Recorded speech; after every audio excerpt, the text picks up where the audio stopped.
किसी फिल्म का ट्रेलर कम और इंसानों को सबसे अलग, सबसे खौफनाक और सबसे अजीब तरीकों से ख़त्म करने की पूरी एक डिक्शनरी ज़्यादा लगे।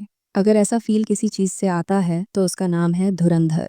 3 मिनट 30 सेकंड का ट्रेलर देखने के बाद मेरे दिमाग में बस एक ही लाइन गूंजी थी, ये फिल्म नहीं है, ये खून से लिखा हुआ एक ऐलान है। और सच बताऊं, 3 घंटे 30 मिनट की इस फिल्म ने 3 सेकंड भी नहीं लगाए उस लाइन को सही साबित करने में। अब सबसे पहले एक बात साफ समझ लो, ये मत सोचना कि ये एनिमल जैसी किसी एक कैरेक्टर ड्रिवन फिल्म का आगे बढ़ा हुआ वर्जन है। वहाँ सिर्फ एक जानवर आया था, यहाँ पूरा का पूरा चिड़ियाघर खुला है, शिकारी भी, शिकार भी, और वो भी जो दोनों के बीच का खेल खेलते हैं। तो अब अपने दिल में उठ रहे उस सवाल पर आते हैं, धुरंधर देखनी चाहिए या नहीं? इसका जवाब छोटा नहीं होगा, लेकिन ऐसा मिलेगा कि फिर कोई कंफ्यूजन नहीं बचेगा। धुरंधर सिर्फ एक फिल्म नहीं है, ये एक ऑपरेशन है, एक सोच है, एक प्लान है, जिसमें ताश के पत्तों की तरह किरदार खुलते हैं। हर पत्ता किसी की किस्मत फाड़ने की ताकत रखता है। कहानी का बेस है पाकिस्तान के अंदर एक नया पाकिस्तान खड़ा करने की साजिश, और जो कराची को कंट्रोल करेगा वही पूरे देश की नस पकड़ लेगा। इस नए खेल का चेहरा है रहमान, जिसका नाम ही नहीं, उसकी पहचान है खौफ। लोग उसे उसके असली नाम से नहीं, उसके निकनेम से जानते हैं, कसाई। और जब सामने खड़ा हो एक ऐसा आदमी जिसे लोग घोस्ट कहते हैं, जो दिखेगा नहीं, सुनाई नहीं देगा, लेकिन जब वार करेगा तो इतिहास हिल जाएगा, तो समझ जाओ कि मामला कितना गहरा है।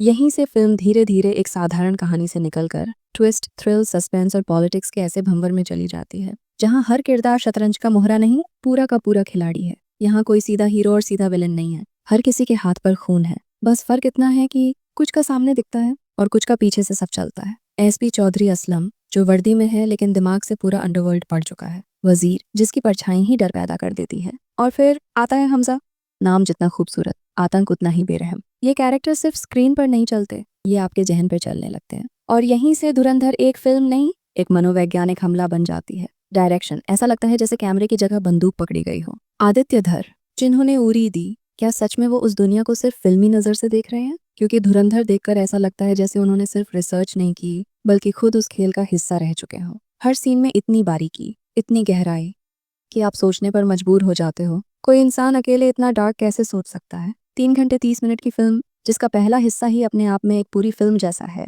और फिर भी जब क्लाइमैक्स आता है तो कहानी पूरी नहीं होती, क्योंकि सब कुछ अगले साल आने वाली धुरंधर 2 के लिए बचाया गया है। ये फिल्म शर्माती नहीं, यही इसकी सबसे बड़ी ताकत है। यहाँ कोई फिल्टर नहीं है, कोई सफाई नहीं है, कोई मीठा झूठ नहीं है। यहाँ प्यार भी रॉ है, नफरत भी रॉ है, और सच्चाई, वो तो और भी ज्यादा बेरहम है।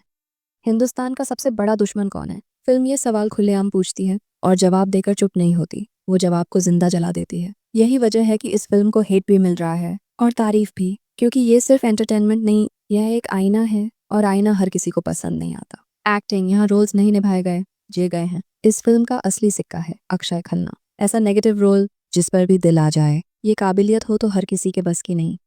ये फिल्म अक्षय खन्ना के नाम है। उनके बाद अगर कोई चमकता है तो वो है फिल्म का एक्शन और उसका बैकग्राउंड म्यूजिक। यहाँ गानों की जरूरत नहीं पड़ी, क्योंकि गोलियों की आवाज ही काफी है। और माधवन शब्दों से वार करते हैं, बोलते कम हैं, लेकिन जब बोलते हैं सीधा आत्मा तक लगते हैं। संजय दत्त कम समय के लिए आए, लेकिन जब आए पूरा थिएटर हिला दिया। और अर्जुन रामपाल का किरदार शायद पार्ट 2 में और बड़ा होने वाला है। हाँ, वायलेंस है, लेकिन वही कहानी की मांग है।